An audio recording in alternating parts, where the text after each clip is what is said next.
Okay, so if you remember, lifestyle medicine has 6 pillars: nutrition, motion, sleep, stress, not the presence of it, but how you manage it, because we're all under stress, social connection, and then risky substances. So, and each of those, think of them as levers, right? Those 6 levers can be used to create, again, epigenetic changes, and those can lead to health or they can lead to disease. And nutrition, I would say, is, in my opinion, by far the most important pillar. That's not to say that the others are not important, but for me, nutrition is the single best way we can start to truly modify our health, and we can see feedback and benefit very, very quickly when we modify our nutrition. I've worked with people that are type 2 diabetics that within 2 weeks, we can drop their blood sugar dramatically. People with high blood pressure, their blood pressures can come down pretty dramatically just on nutrition. So it is a powerful, powerful lever. So I want to spend a little bit of time talking about nutrition and, again, what are the disease promoting choices versus the health promoting choices. So we know there are some that are going to lead to, again, right, fatigue, low energy, poor metabolism, poor metabolic health that'll cause, type 2 diabetes. It can lead to high blood pressure. That can lead to stroke, and for sure can put us at risk for certain cancers. So there's some pretty defined choices that can do that. And the reason those nutrition choices do that is because they create a state of chronic inflammation in the body, elevated cortisol, and chronic inflammation. So just briefly, acute inflammation is good. We want acute inflammation. It's sort of our body's amazing immune system that says, ooh, this thing that we've just been exposed to, or this cut that we have, is not appropriate. It's not normal. Let's bring all the products. Let's bring cells that we know are going to heal that to fix this acute situation. Chronic inflammation, on the other hand, is this persistent burn, right? This low kind of underlying sort of burn that's in our body that wreaks havoc on our health. Chronic inflammation causes hardening in your arteries, which is what eventually leads to high blood pressure, increases your risk of stroke. Chronic inflammation will change your gut bacteria.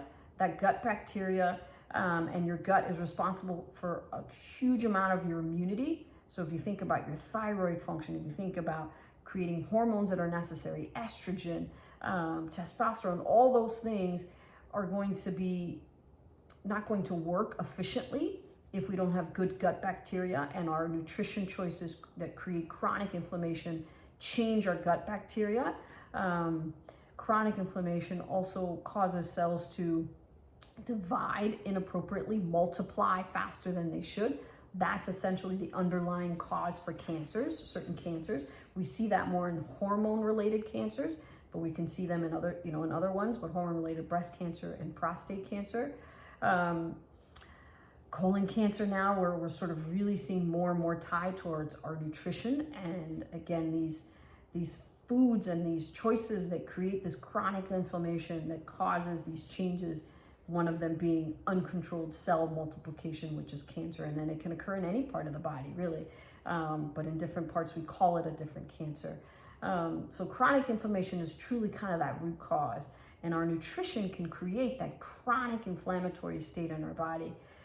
Or on the flip side, right? There's always another side. On the flip side, if we're making really clean nutrition choices, we can create, again, we can quiet that inflammation, we can reverse those changes and create sort of an abundance of health and vitality.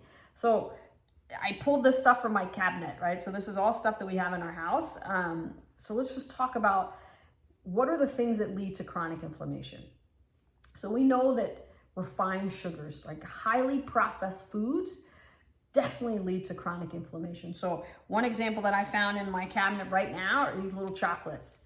These things, highly processed, right? Doesn't look like food anymore. Highly processed, lots of refined sugar. This is a disease promoting choice. You ask me why this is in my cabinet? Right? I've got 2 kids. It is a constant struggle of how do we teach them to make good nutrition choices. And then there's always some sort of extra stuff that's around our house. So full disclosure, I even have stuff in my house that is not really healthy. But we are iterating, and we've come a long way as far as our cabinets are concerned. But highly refined, highly processed food. So on the list, right? Pizzas and donuts and French fries, like all these things that are just processed that really don't look, they're further away from the food that it was. So fries may not be a great example, but again, it's that saturated, all that oil that it sits in. So that stuff is processed. But certainly like the cakes and the cookies and the pizzas, those things are exceptionally disease promoting and cause a tremendous amount of chronic inflammation. The rest of the stuff that I grabbed are probably more on the healthier spectrum. So let me talk a little bit more about what are some other disease promoting things. We know for sure that processed meat is also really disease promoting and very inflammatory, especially when it comes to increasing your risk for colon cancer. So we're talking hot dogs, any kind of like salami and those things that, again, they don't look like the food. Any meat that has been processed in any way is exceptionally inflammatory and disease promoting and increasing your risk of cancers. We also know that dairy is very inflammatory, or I should say meat protein in general is very inflammatory. So cow's milk, cheeses, yogurts, those sorts of things. This is a volatile topic, and people are very they draw the line. Either they are, I eat my meat, drink my milk and that kind of thing. And I'm not here to create a political debate or, putting aside kind of the environmental impact. This is purely from a health perspective, and where the research sits, animal proteins are very pro-inflammatory and really causes some disease promoting epigenetic changes in our body, increases our risk for disease. Eggs, oh my gosh, eggs.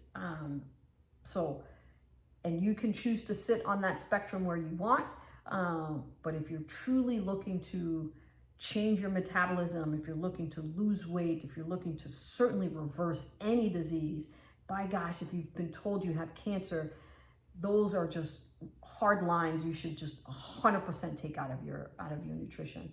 So those are also really pro-inflammatory. So animal protein, processed meat, and then the highly processed and refined, so I'll say refined sugars, and then the highly processed foods. Those 4 categories are exceptionally inflammatory and disease promoting.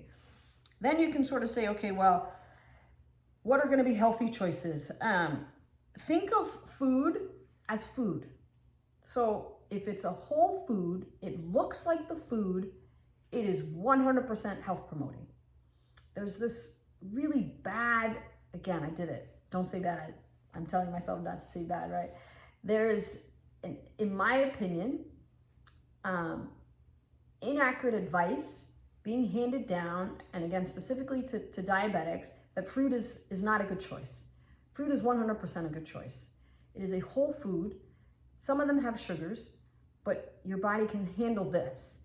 So whole food that looks like food, is 100% healthy and should be consumed. And we'll get into the quantities and all of that, but this is healthy. Eat this freely. Then you say, okay, well, what about like the applesauce, right? It doesn't quite look like the food anymore. So is it better to have this maybe than, I don't know, ice cream? Yeah, absolutely. But this is still the best. So again, this is about a spectrum, and where on the spectrum you want to land, and what are your true goals? Who are you trying to become? What fits with your identity? Are you trying to reverse disease? All of those things will factor into whether you need to be eating this 100%, how often you let this kind of stuff in, or do you not get into it at all. But whole food, whether that's vegetable, whether that's fruit, I didn't pull out the grains in my cabinet, but we have whole grains in there, quinoa or beans, right? Those are all healthy choices, a great source of plant protein. Those are health promoting choices. So think whole food, plant, strong, right? If you're willing to go 100% plant, fantastic. You will have the best health outcome with that.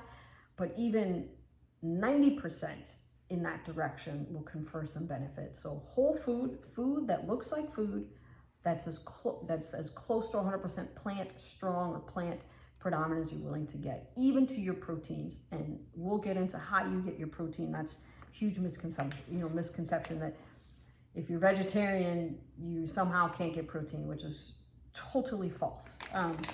Nuts, great source of protein, great source of fiber. So nuts in moderation. So in moderation, I would say.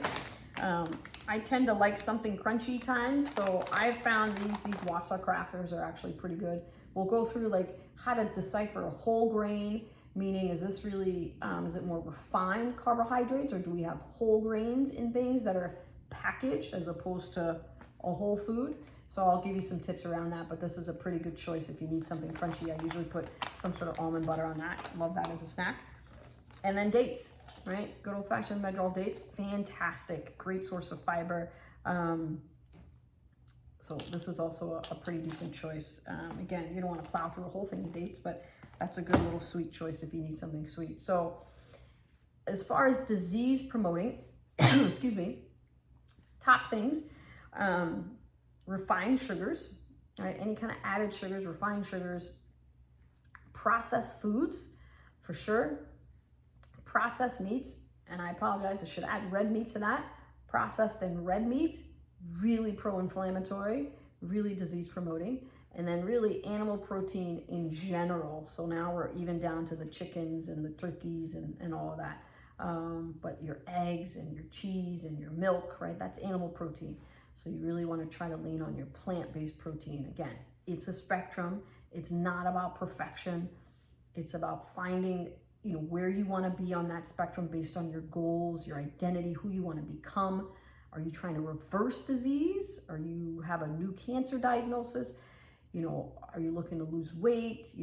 Affect your hormone function? That'll really change how tight you need to be with your nutrition. But those 4 things are absolutely disease promoting and cause chronic inflammation, which again changes your gut bacteria, which changes your hormone function, changes your cardiovascular system, your arteries, your heart, how that functions. And that's not just your heart, right? It's all the blood vessels that lead everywhere in your body. It hardens those vessels, puts you at risk for metabolic disease, diabetes, increases your risk of stroke, those sorts of things. So chronic inflammation is truly the root cause, and the best and most effective way to tampen and to sort of reduce that inflammation is your food, is your nutrition.